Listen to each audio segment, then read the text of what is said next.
Hi, this is David. Just a bite-sized video here, building on the last video I made talking about how to get the environment started to start coding with Python. I was just exploring it a little further, and I figured I'd share a couple things I learned for any other beginner following along. So, first of all, linting and formatting of code. Basically, you can hit Cntrl Shift P in here to open up this command window to run any command in Visual Studio. So there's all sorts of commands you can run, such as here. I could just test this out. So if I just put my cursor here, Control Shift P, add cursor above, now all of a sudden I have two cursors. So if I hit backspace, it's doing two pieces of work at once, you might say. I could just get rid of that by, I think, moving around. There you go, I just kind of got rid of that. So you can imagine if you have a lot of data stacked up, where it's all the same thing and you want to do a bunch of changes at once, you could do a function like that to be able to affect multiple things at once. There's a lot of other keyboard shortcuts I was reading about. I could share a link to the document where you can find that. In any case, another thing I wanted to talk about here was, like I mentioned, formatting and linting. If you hit Control Shift P and type in preferences, you'll be able to find this, preferences, open user settings. And once you're in the settings, you can hit format on, and you can find a setting where you can see format on save and format on type. So that's useful. What that will do is basically automatically have your code follow certain formatting conventions just as you're typing it or as you save it.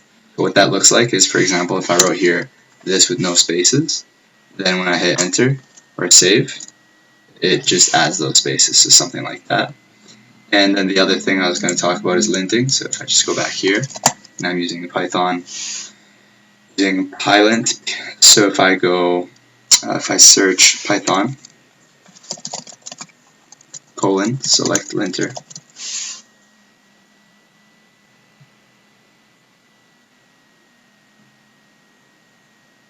It's not showing up. I thought it would.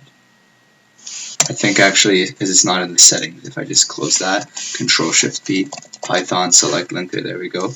So it wasn't in the settings menu. Then you can select what you'd like. PyLint, there's all these other ones, so I'm running PyLint. And then I believe it's in the settings. So let me open that again over here. Then if I search lint, there's these other options. So you can see this is for PHP, CSS, different languages. So if I find Python, let me try typing it in and see what happens.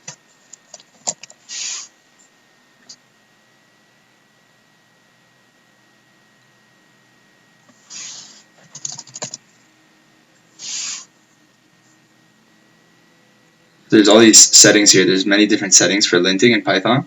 And here, for example, you can find lint on save.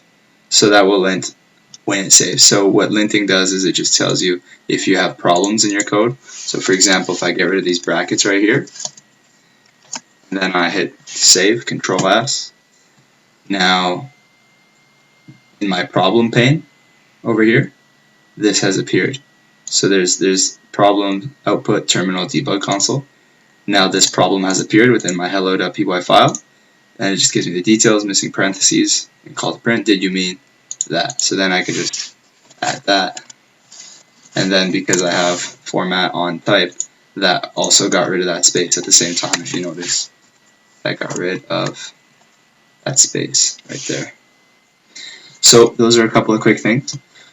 Another thing I thought I would mention is that I was running this little bit of code which is given on the Visual Studio Python tutorial, teaching how to use Python within Visual Studio, not just how to use Python from scratch. And this actually wasn't working for me until I closed Visual Studio and ran it. I opened it up from the Anaconda Navigator, which we looked at in the last video. So I figure good practice is just to open Visual Studio from the Anaconda Navigator so that it pulls your libraries in correctly. I actually wasn't able to import this one until I did so. And just a little bit more exploration that I was doing of the various windows here that are available. So for example, when you debug, there are multiple types of breakpoints. I learned you could add a log point, which could print off a message So I could just add a message here, and then when I run this, I'm expecting that that will be printed off when it hits that point. So you could use log messages or log breakpoints as opposed to littering your code with a bunch of print statements. So I don't know if this actually ran. Looks like it's still, it says it's initializing, so I assume that's actually running. So you have the different kinds of breakpoints. You have conditional breakpoints. So for example, only break if this variable is equal to something or other. We just looked at the problems pane. We have the terminal pane, which we kind of just mentioned in passing last video, but you can run various commands from here.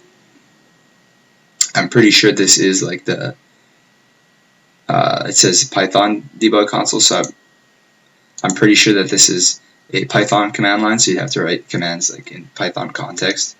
And then if we run this in debug mode, I'm not sure if it's actually running right now, but if we run it with the debug, then you can access the debug console.